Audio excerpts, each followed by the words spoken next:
Hello, beautiful creatures of the world, and welcome back to Coffee with Kerri-Lynn. It is a right fine snowy day in the crown of Maine on the Canadian border in the Great White North. I'm watching everybody just creep by. The traffic is slow. It was a rough start of the morning. Oh my gosh. It was sleet. It was snow. We had to shovel our way to the barn. Let the birds know that they were not going to come out today. Nay, you're inside, guys. They did free ranging yesterday, so they were a little bit angry about that. They get a little testy and a little temperamental, and I'll get a few less eggs today because they weren't happy. I did take my walk yesterday, and I did take photographs for you guys. They're somewhere on the YouTube thing. I can never find things once I post them. I'm old, and I don't have a lot of patience, so if you see it, give me a like. Make a comment. I'll comment back. That I can find because it comes up on my my little app that somebody made a comment. So that's when I find everything that I post.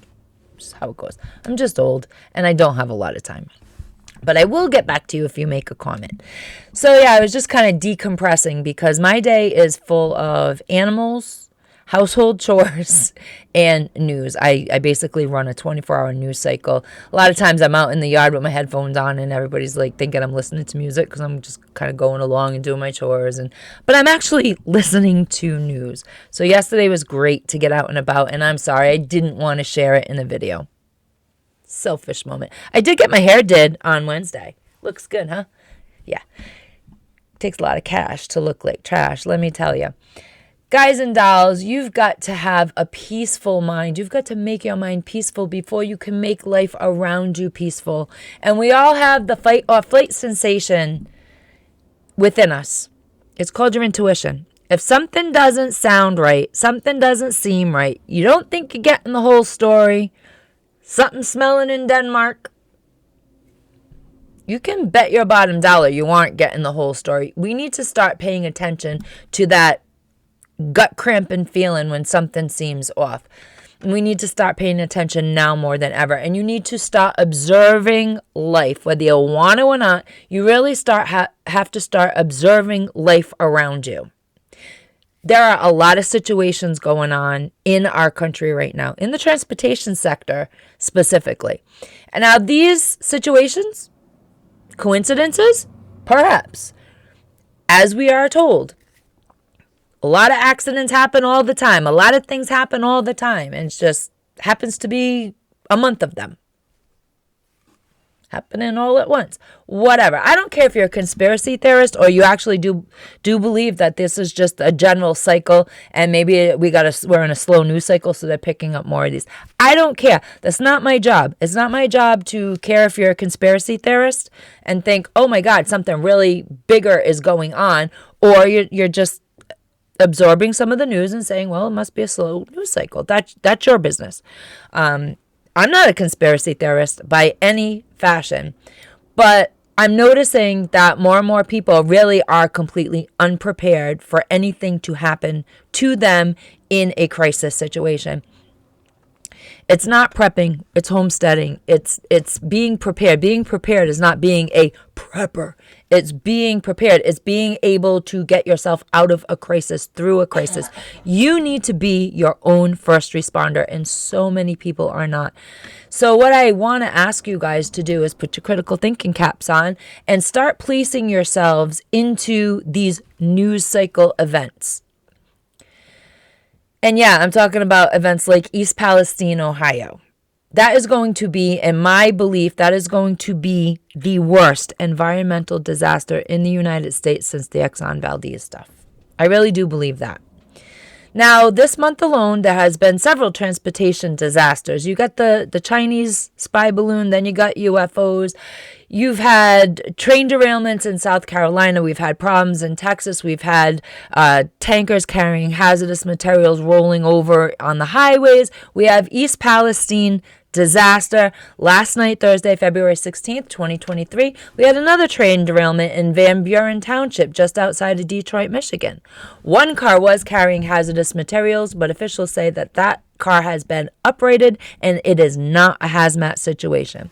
East Palestine is a big hazmat situation. Do you know that folks 20 miles from East Palestine got up after the wreck and found their backyard chickens dead? First, the poor folks in East Palestine were told to shelter in place. Then they were told to evacuate. Then they were told it was okay to return. 20 miles away, backyard chickens start dying. The rivers have all dead fish floating to the top of the water. I have on my Twitter, go to my Twitter, you can join me there at Coffee with Kerri. I have a video of a woman tossing a rock in a creek and all the oil slick looking stuff coming up to the top. But everything's okay, nothing to see, everything's fine, you can go back to your home. There are people that say that they are still, they're nauseous, they have headaches, they've gone to their doctors. Their doctors are like, maybe you shouldn't return to your house. Maybe go on vacation, go to relatives to stay with till this passes. But they're told the air quality is just fine. Everything is fine. Nothing to see here. And literally, there is nobody coming to help those people. Nobody. Because everything's okay. Go back about your business.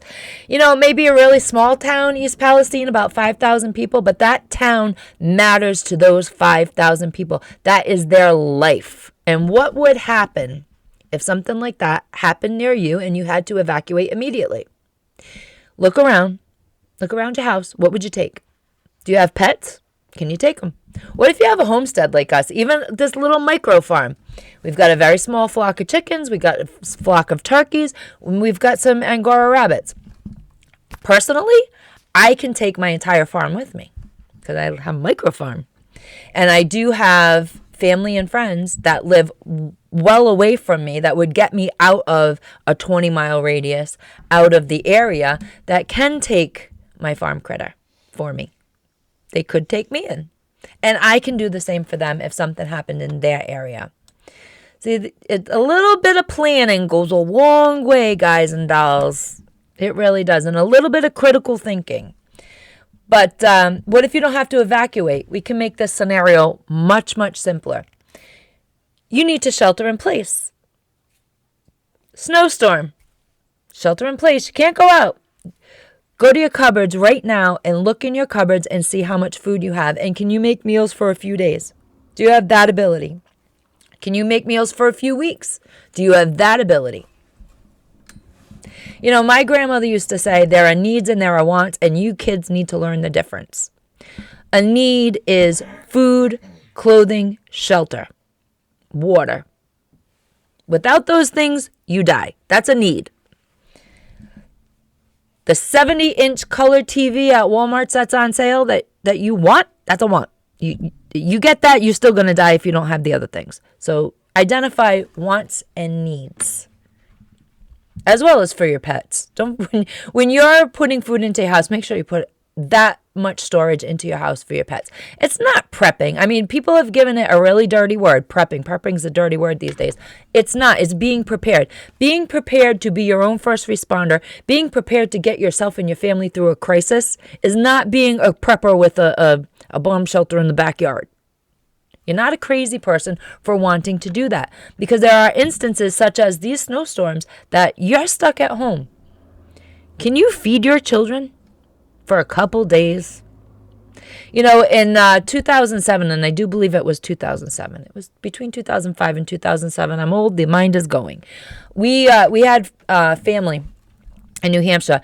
Southern New England was hit by a very bad ice storm. And we had family in New Hampshire. And we went up there 2 weeks after the ice storm hit, and they were still out of power. And as we drove through certain communities, there were plywood signs on the porch letting people know that they were there, they were on the property, they were fine. They used a color-coded T-shirt system. One T-shirt they hung was to let people in the area know that rural folk, you don't want to mess with them, okay? Don't come on the property. We're well protected. We have good self-defense here. So you don't want to just be walking up on rural properties, especially if they say no trespassing. So they hung a colored T-shirt for that. Then they would hang other colored T-shirts, one to tell authorities that they were fine, and another color was to tell authorities that they needed help. They needed something, and that would give the authorities the permission to walk onto their property. But in the rural areas, y'all don't want to be walking on people's property, because, well, it just is the way it is. But Can you handle a crisis like that? Now, these people were out of power for a month. They were out of power for a month. So can you handle that? You need to be cool, calm, and collected. And if you are the head of the household, you need to absolutely not show the anxiety, the stress that you feel, because that trickles down. Stress trickles downhill. Whether you're a stay-at-home wife that handles all the food purchasing, whether you're a husband that handles all the food purchasing, you guys got to work together. You got to get these supplies into your house. And during a crisis, the last thing that you want to do is show the young people, whether it's your kids or your grandkids that are staying with you, that there is a problem. You don't want to go to that cupboard, open it up, and look and go, oh God, what are we having for dinner now? You don't want that. And you don't want them to see that you're stressed. I mean, sometimes during crises, the best thing you can do is go in the bathroom, shut the door, have a little good cry all on your own, put your face back on, and come back out to the family and be like, hey, everything's okay. We're going to have eggs tonight. And if you have a backyard flock, it makes it all that easier.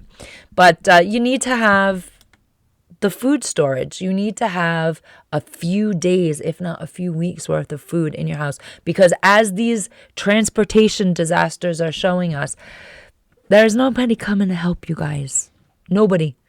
And when they do, it's weeks. It's weeks before they set anything up to come to help you with.